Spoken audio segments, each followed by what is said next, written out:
All right. So my clock is saying a couple minutes after 2, and since this is a happy hour event, how many of you have a beverage of your choice? I do. So I'm going to take a little sip of my wine to wet my whistle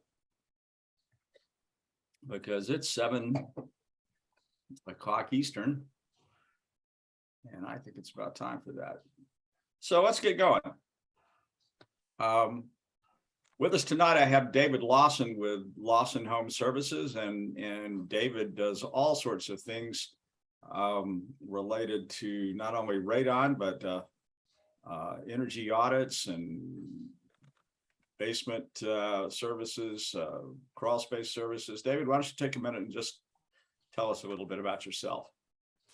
Well, I actually started 12 years ago in home performance. So I got my BPI certifications, started doing that. And a few years later, kind of saw what was happening in the housing market, building houses pretty tight, and just how the building code interprets, ventilation. So we decided to get started into radon because that was the indoor air quality part of the business. So really since then we've kind of grown. So we do radon mitigation and testing. We also do attic insulation, crawl space encapsulations, and that type of work. So we cover pretty much all of Delaware and Eastern Shore of Maryland. So we get to see quite a bit of the peninsula here. Great. Well, thanks for sharing that. One of the reasons why we have David joining us tonight is because he uses Ecosense products, and I thought it would be particularly valuable as we go through some of them this evening, that he shares some personal experiences that he has lived through using Ecosense for the last year or so. So wanted to start off by just letting you know that Ecosense was founded in 2019. However, I knew about the radon detection technology as early, I think probably around 2015, when I met one of the inventors who was visiting the US from Korea. And what took me from the very beginning, when I first met him and saw his radon monitoring devices, is the detector efficiency for the little sensors that are inside. And you'll see down here that says 30 counts per hour per picocurie per liter. And that should say per picocurie per liter. Sorry, that got left off. But what that means is that on average, for every picocurie per liter, the detector is gonna gather 30 radioactive events and record them. It's going to see that many per hour for every picocurie per liter. Compared to the other two most widely used professional radon monitors out there, that's a lot. In fact, compared to almost everything out there under $8,000, it's a lot.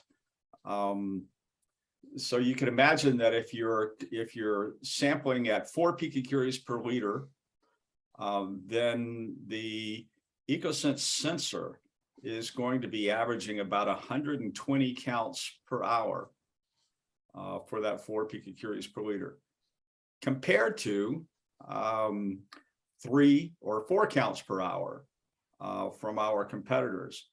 And why does that matter to you? Well, it matters on the overall error, but after you leave them for a couple of days or longer, that becomes a little less of a factor, unless you're right around that action level trying to make a decision to mitigate or not mitigate. But it certainly makes a difference, a big difference in the integrity of the hourly readings. If you are only getting say 3 or 4 counts per hour for every picocurie per liter, at 4 picocuries per liter, you're getting 12 to 16 counts. Then you can see that since that's an average, if you because radiation counting is random, so if you were to get a few less or a few more for an hour, which is kind of the way it works, it's just an average for that response function, then you are going to have a larger error for those hourly readings. I like to share with people that, because I've been around this for a long time, sometimes people don't really understand that back in 1992, there was a standard that was released by EPA that said if a continuous monitor was going to be used in a real estate transaction as a standalone device and not have another device placed next to it, it would have to be able to record at hourly intervals. And at that time, these devices with much lower counting efficiencies wouldn't report a number until at least 4 hours. So they didn't meet that requirement. And even in the document at that time from EPA, they said they were anticipating putting out a minimum standard for counting efficiency of 16 counts per hour per picocurie per liter. And they just never did it. So that's why we have these other detectors on the market. So if you're using Ecosense, then I salute you for paying attention to that, because it really does matter. And it's one of the reasons why Ecosense has won the CES Innovation Award last year, Time Best Invention Award, and why we're growing so quickly, because the technology is not only really, really good, but it's also extremely affordable. So we're really changing the way things are being done out in the marketplace when it comes to radon testing. So this is our lineup. I call it our all-star lineup because we do have a large selection of products to choose from. We're going to talk a little bit about them as we go through, spending some time with David. Whoops, didn't mean to get there. All right. So we have our EcoTracker, which is a sniffing device, and it's used for primarily by mitigators doing diagnostics.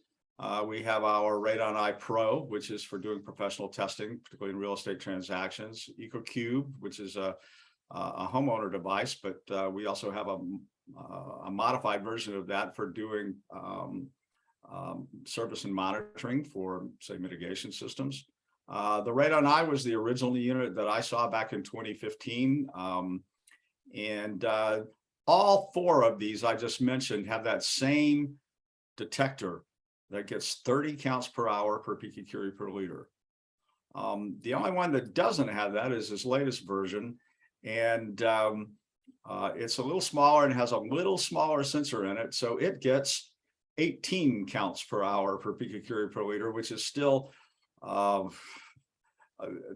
as efficient as anything you could buy in the professional world, unless you're really willing to spend some major dollars to get it. So we'll talk a little bit more about these as we go through. So I know in a conversation with conversations with David, he's had the opportunity to use these EcoTrackers, and I kind of wanted to start with those. I like to talk about how a set of EcoTrackers on your truck, if you're a mitigator, can really make life a whole lot easier for you, because instead of just kind of guessing, you can really pin down where things are. And what makes these unique from our other units is that they have the ability to count at 5-minute or 10-minute intervals and report the number. It works with an app.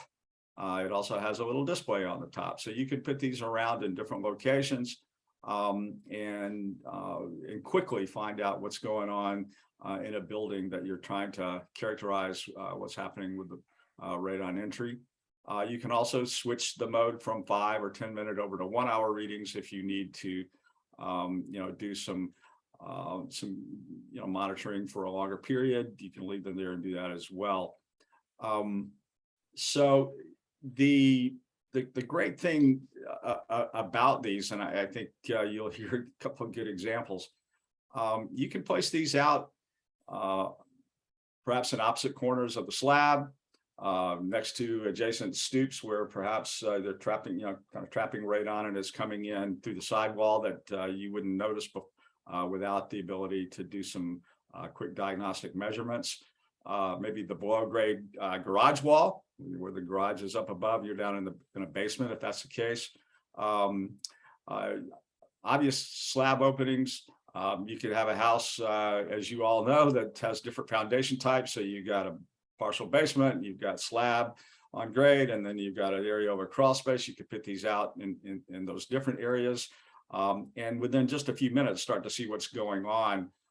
And you're able to look at this, not only from this little display on the top, but you've got a user app that enables you to monitor all of them at the same time.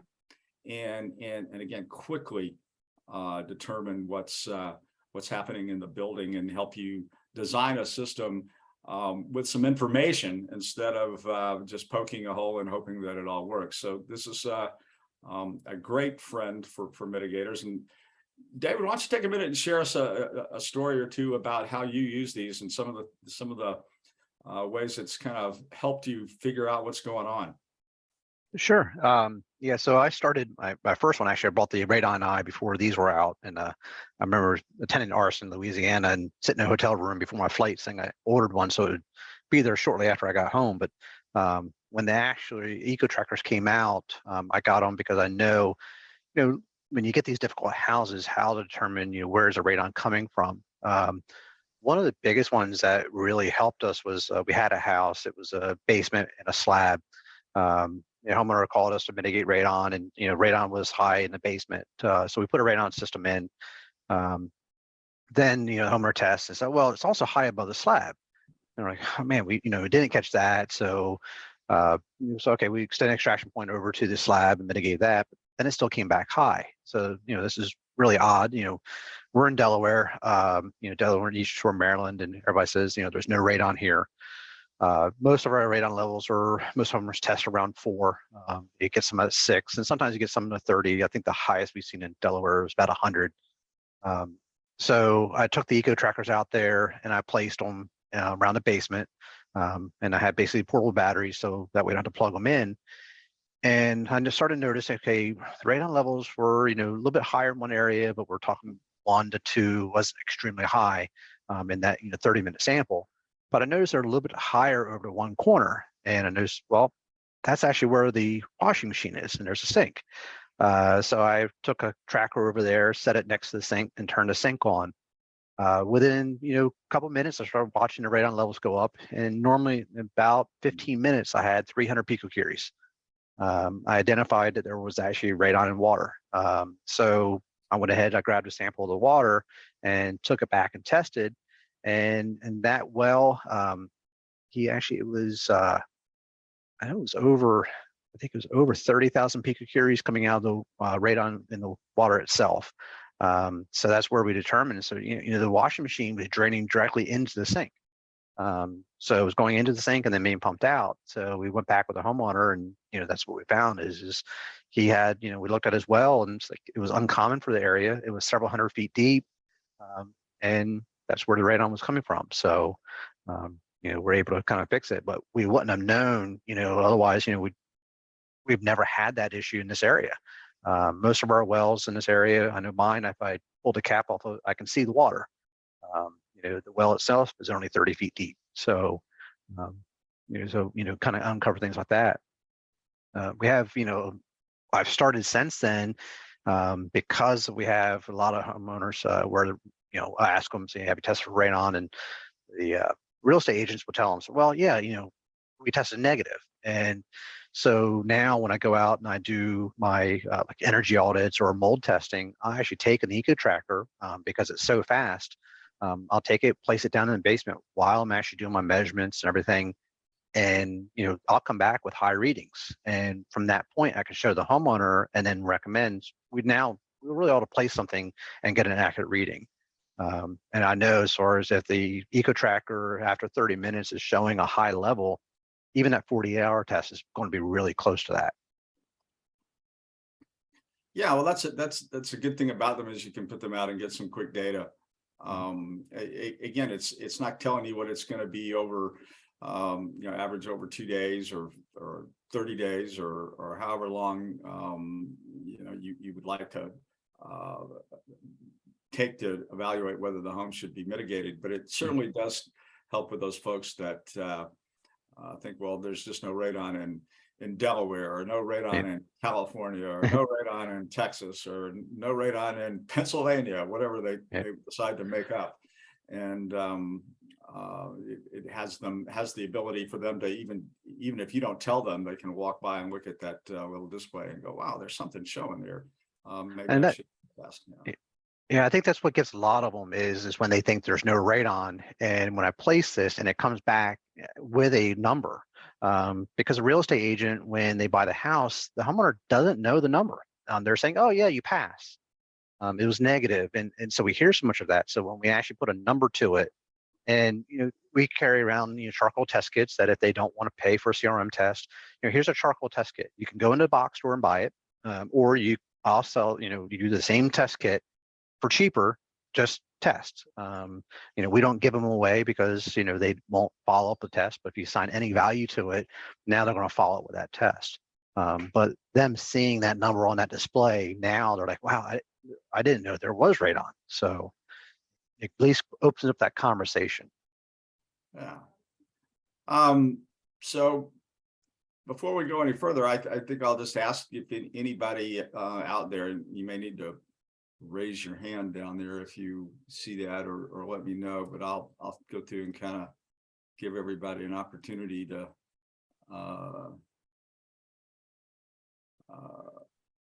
see if I can ask everybody to unmute if you'd like to. Anybody have any stories with EcoTrackers already? Anybody that's on the call with us tonight? No? Justin. Oop, did I get you? Justin, Can you hear me? Yeah, I can. Awesome. Hey, good evening. And hi, everybody. Justin Daniels with Absolute Radon Safety in Denver, Colorado. And I picked up my EcoTrackers at the conference in Seattle, and they're on my truck every day. And I use them 3 or 4 times every day. But I was using them yesterday. Woman is working on a house, and they had a test done, and it came back at 1.7, which she said, I think that's a little, I think they had some windows open maybe. Anyway, it's completely gutted. It's a 1920s house, and put something a couple feet above an area where they had torn out some floors. And after the first 5-minute reading, it was at 45 picocuries per liter. And she went, wow, okay, so that test was probably a little bit wrong. Glad to have you here. And yeah, no, they're definitely very helpful. And to be able to get 4 readings, usually I always call it marinating. I marinate them, and then about half an hour later, I come back and see all the levels. And after about half an hour, I typically get some pretty good indications of what's actually happening, and crawl spaces and whatever. But yeah, I really like the devices myself. Well, thanks for saying that. Now, just for those of you who perhaps, if there's anybody on the call who's kind of new and at this, keep in mind that this is a diagnostic tool. It's not intended to, to use to say, oh, I left it for an hour and these are the readings, so therefore I recommend mitigation. Just to be clear, it's we while I was looking around, maybe doing whatever else you do, you left it for an hour or so, and you're showing enough of some information there that perhaps you can convince them to go ahead and have a test when they otherwise weren't. By the same token, just because you don't see anything of above the action level doesn't mean that the home couldn't be if you were testing it for a longer period. So just keep that in mind. But no, and I think to your point, Dallas, I specifically never use the word test except for in conjunction with licensed and certified testing. So I always just tell people it's a diagnostic aid for me as a professional mitigator, where all I'm using it for is essentially, it's like a heat gauge. Is it hot or is it not hot at the moment that the heat is there or not there? But it's not to be confused with any kind of testing. Exactly. That's a great way to put it. Thank you for that. I see, Dave Metzger's on the call tonight. Hi, Dave. Hi, Dallas. How are you today? I'm awesome. I even Good, have good. I don't know if you can tell, I have my new Ecosense logo on my shirt here. Very cool. I'm living the dream. I, I like it. Yeah, I just got done teaching a mitigation class, in fact. And I'm not actually doing any mitigations anymore.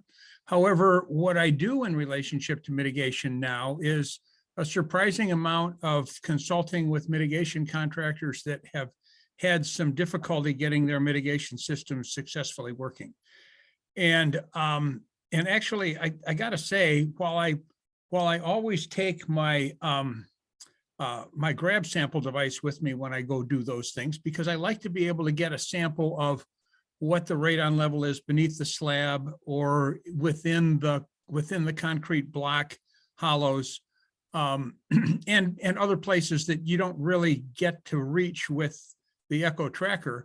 The neat thing about it is that you set up 4 of these things around a room, and in less time than I can get a decent reading with the GM12 grab sample device for a sniff, I get 4 samples, not 1. Now, I can't get it in all of the places that I can reach with the end of the tube of my grab sample device, but man, I'll tell you, it's been a blessing to me in from a diagnostic standpoint in saving me a tremendous amount of time. You know, I'll spend an hour or 2 with a mitigator to figure out what his problem is instead of 3 or 4 hours. So anyway, there's a thought as well. Nice to see you, Dave. Well, yeah, well, thank you. I appreciate that. As you know, back in days past, mitigators typically sort of flew by the seat of their pants and hoped things work. And of course, anybody who's been at this for any length of time, or even if you're fairly new, you probably learn quickly that every time you send the truck out, then it's costing you money. So it's kind of worth doing a little bit of quick diagnostics up front, where you can design and get it right the first time, I think, as opposed to having to keep going back to take care of an issue because you just didn't have that information going in. So thank you for that. Anybody else have anything about EcoTrackers they want to?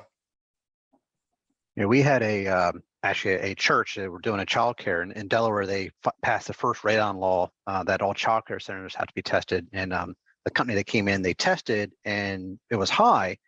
So they had to fix it, but they did a very poor job of documenting what room was high.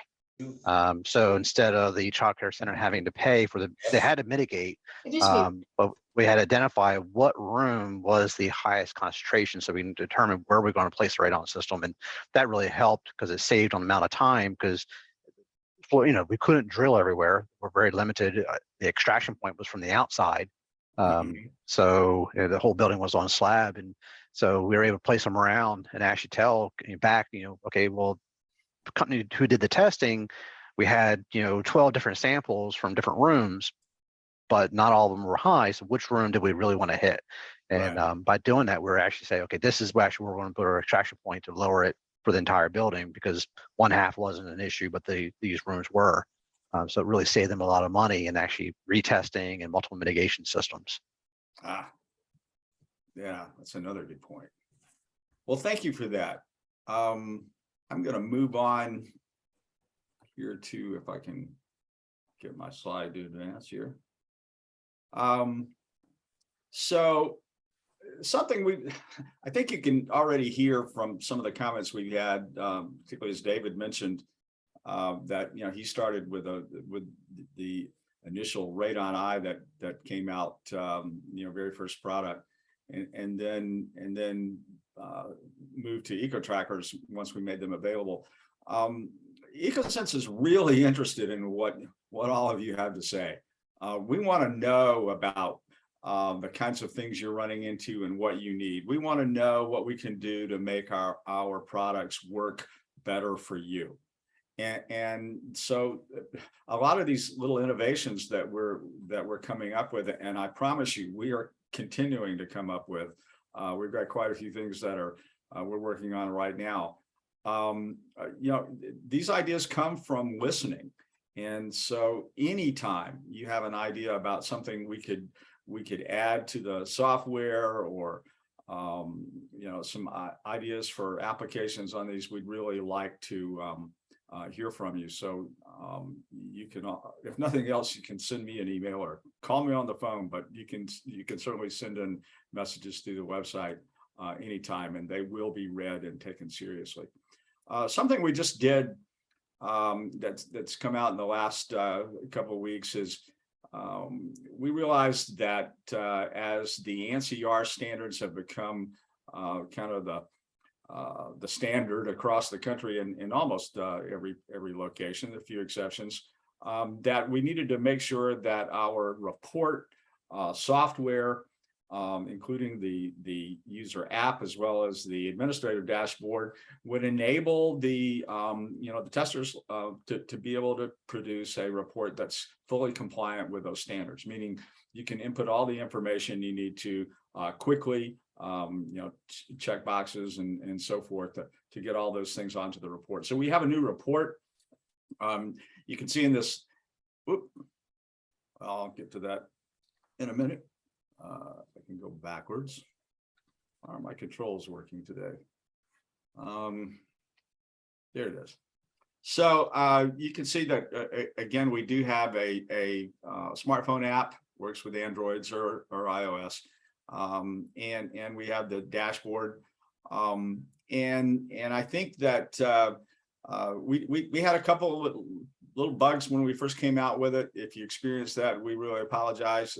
They worked very quickly to get those fixed, and so I wanted to kind of at least show you a little bit about that. You get a full report. You can put your logo at the top. It's going to give you the graph data that you expect to see and that we've had, but you're also going to be able to answer all of these conditions that were observed that are part of the standard. And it's going to include on the report, any flags for power outage. It's also going to give you the temperature and the humidity readings along with the hourly readings. We've always had that, but all this is on the report in addition to the graphic data. And you can now put in photos. So if you want to take a photo of the room where you tested and the device itself after you deployed it, if there's a mitigation system in the home when you're testing, you can take a photo of that and include it. It's going to give all the recommendations according to the ANSI standards. If you look over here, so you don't have to worry about that at all. Compliant, and depending on the state that the test is done, it's going to include all of the requirements for that state. So if you're in Ohio, it's going to include all of the little things for that's required by the Department of Health there. If you're in Pennsylvania, the same thing. So it's just going to Illinois. It's going to include that automatically where you don't have to worry about it. And it's we actually designed it where you can go in from the app. Whoops. And not from the app, but from the dashboard, and you can set up templates where you can customize how you want your reports to look. You can set them up where you've got your specific technician certification numbers or license numbers already entered. So if they're out in the field, they can pick their template. So you've got control from the administrative side. You can enter stuff there. They can continue to enter into the report or into the file data from the field. When they go to retrieve it, they can stop it and enter any other information from the post mitigation walk around, and then you can actually finish the report and send it from your phone app, or you can also wait and have somebody from the office do it from the admin. David, you're using these too, aren't you? Yeah, we have those also. And I know you'd started with some other devices before you got into the into using the RadonEye Pro. So what's your thought? So my guys use them the most. I have one in my truck, but I actually also have the EcoTracker. So it was kind of fun because they started with the one model and they really struggled with it. Then once I gave them these, they were really surprised of how easy they were to set up. So it take a lot less time, so they're easier to move around. So, they have a bag and we put 2 in each bag. So, they can go out and not have to carry around as much equipment. So they really like them. It's even generating reports is a lot easier for them. Yeah. So something else I want to share with you. I meant to put a slide in and I failed to do so. And that is, again, these are fully approved by NRPP and NRSB. They're on the device approved list for doing real estate testing. And a question comes up a lot. Well, what about calibrations? Are you guys doing the calibrations? Well, the original calibrations for all of our equipment are done in a really nice radon chamber in Korea. So they come and they've been calibrated. We get them in smaller groups where they're not sitting waiting, or before they go out and calibration time's passing. So they've just been calibrated when you get them. But then to recalibrate them, we have an agreement with Kansas State University. And they are actually, if you do need another calibration, as part of a DPT or whatever, I think they're doing those, or DPT instead of a calibration when you first go online with one of these with the state, then they do those for $130, but the regular recalibrations are $150. And my understanding is they're turning them around, rather quickly. So I wanted to share that with you because I get questions a lot about, well, what about calibrations? What do I have to do? Are you calibrating them at Ecosense? No, we don't have a calibration chamber at this time in the US. And that's a conversation we're in the midst of right now. And let me move on here. This next one is something that is a fairly new service for us, and we're tweaking how this works even as we speak, and trying to make sure it works as well as it can based on feedback we're getting from folks like you. So this is what we call EcoGuard, and it utilizes an EcoQube that's been modified a little bit with the firmware, and it's going to enable you to actually you could have dozens and dozens, hopefully hundreds of these out in different locations across the country, in on your or in your work area, and you can use these to actively monitor mitigation systems, for example, and just make this part of your service and monitoring agreement.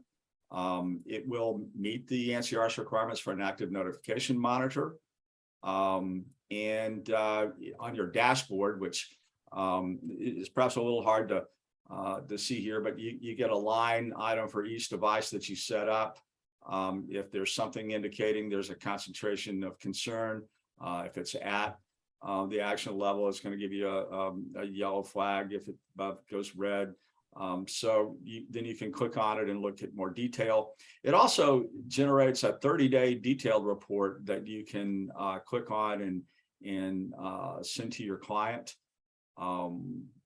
every month as part of your service. You're going to get some notifications based on how you set up for your alerts, where you can get word immediately if a system is going to be, is at for or about for a certain period of time, and you can go in and choose those. So I've got a dream of my own, and it looks sort of like this. And that's an EcoQube on, or this EcoGuard service, which uses a version of the EcoQube on every mitigation system. And so we're working with mitigators who are trying this out right now. If you're interested in that, then please let us know. We can get you in on some introductory pricing to kind of try it out and see how it works. and get feedback. One of the things we are working on right now is making it simpler for if it goes offline, that the occupant of the house can work to put it back on the Wi-Fi without you having to go out or get explained a bunch of information. Probably working with a QR code or something to do that. So I don't know if David, I know you were looking at this and you hadn't quite figured out how you were gonna put these together. This is something fairly something you just started investigating. Kind of where are you with this idea, if you don't mind me sharing? Yeah, so we actually have several of them out in the field.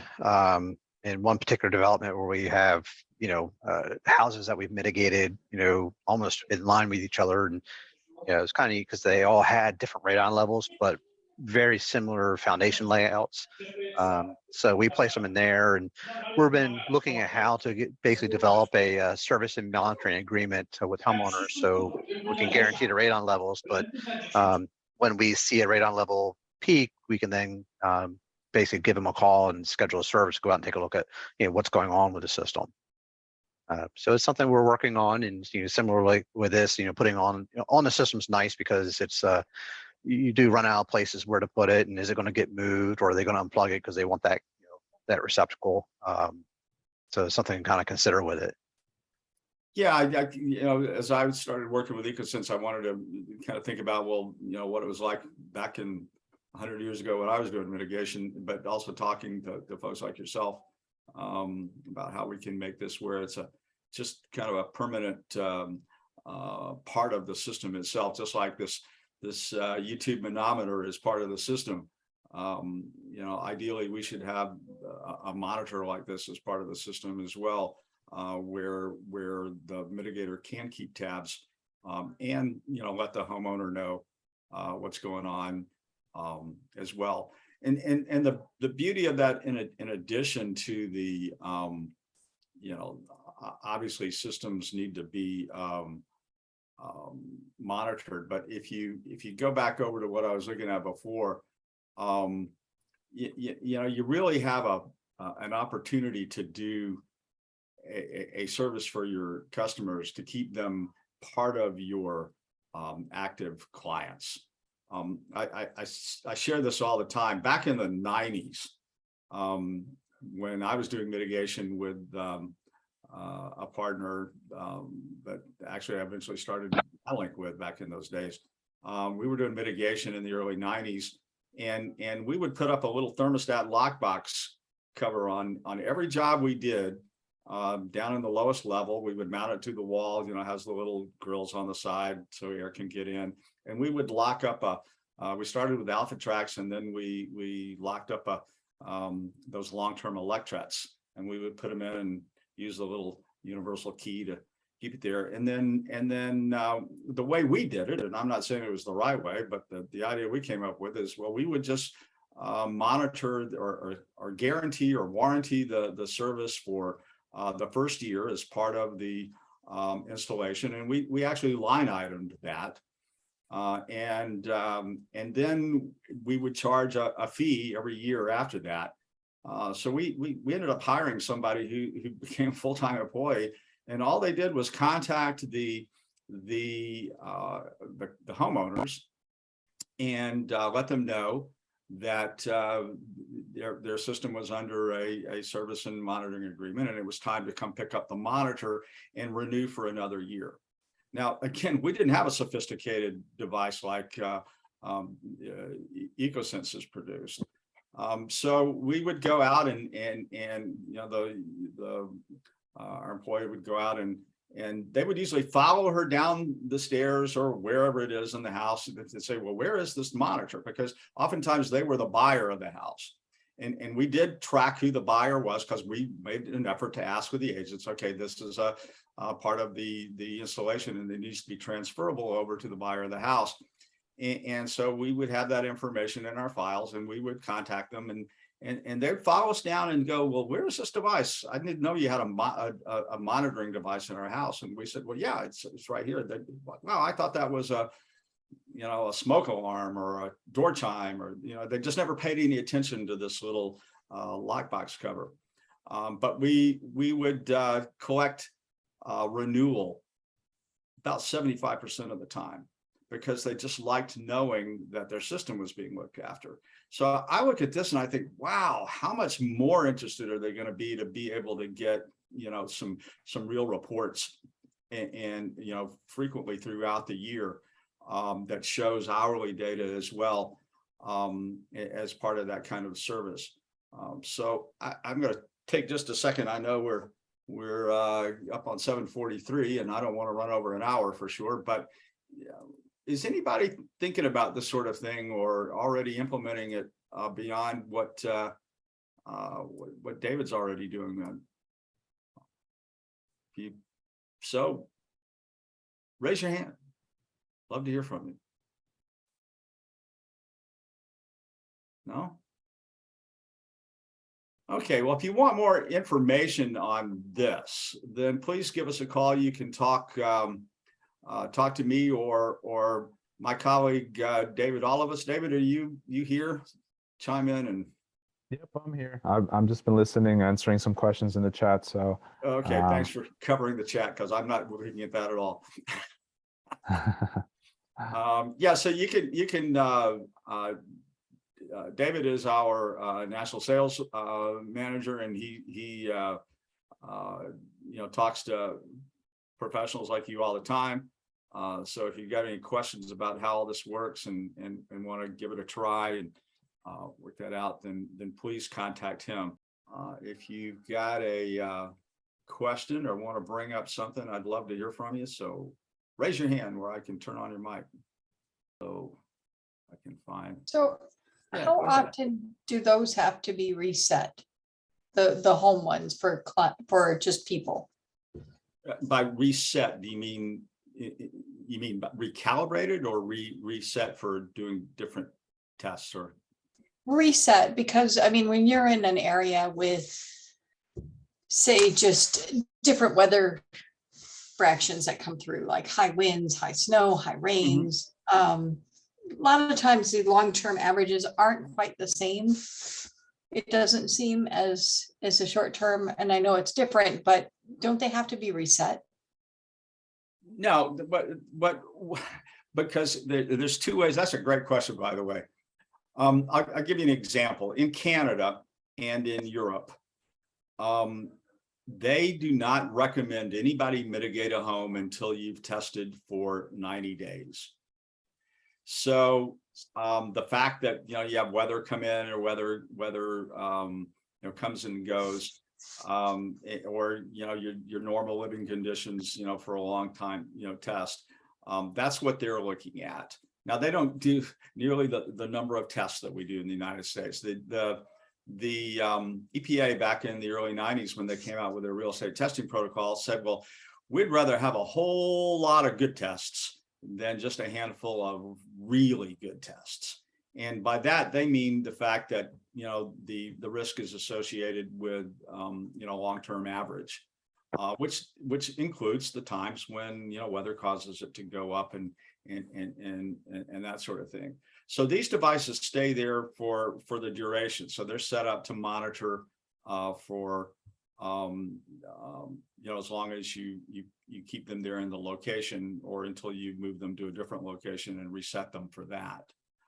So the protocol about unusually severe storms or high winds in excess of 30 miles an hour applies to a test of less than 4 days in duration. For particularly a real estate transaction. And that's just where, because of that 4-day period, or 3-day or 2-day period, as long as it's at least 48 hours, that you're not drawing a conclusion, because of the reason you're obviously bringing this up, that just a few days of sampling, you had an average that was 4 or higher, because of severe weather that caused it to spike during that period. I don't know, did that answer your question? It does. I mean, just in Illinois in general, we just have a lot of odd temperature stuff. Yeah, and that's true, but that's probably true for about everywhere. The temperature goes up and down, and that sort of thing. Usually the normal, my experience is the normal fluctuation of radon that is related to those sorts of things. Where you're going to see the big concerns is if you have a front that comes through where the barometer is really dropping and continuing to drop quickly. Then you can see the radon rise during that time period. It could spike, or you get those really high severe winds, for a period of time. Then that can cause it as well, because a lot of that's just changing the pressure relationship between the building and the soil. Yeah. Okay, that answers it. Yeah. Any other questions? Okay, well, go to our website and check out, the EcoQube and the EcoBlue, and think about your friends and family for Christmas, and please help us spread the word. And as I said, if you have any ideas for us on anything we can do to help you, or novel ideas on what we can do for product innovation, then please give us a call. Thanks a lot, everybody.